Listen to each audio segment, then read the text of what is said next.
এই গরমটা মনে হচ্ছে আর আমাদেরকে ছেড়ে যাবে না, এই আমাদের সাথে পার্মানেন্ট একদম থেকে গেল।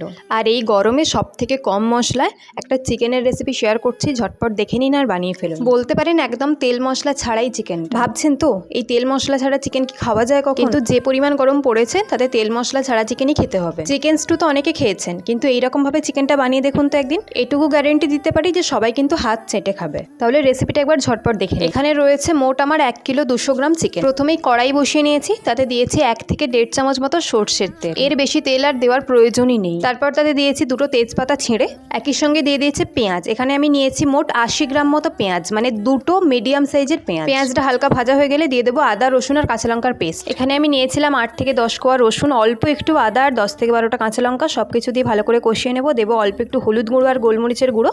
তারপর চিকেনটা দিয়ে সঙ্গে আলুটাও দিয়ে দেবো, দিয়ে ভালো করে কষিয়ে নিয়ে জল দিয়ে দেবো। তারপর সবকিছু ভালো করে সেদ্ধ হয়ে গেলে সার্ভ করে দেবো গরম গরম চিকেনের ঝোল।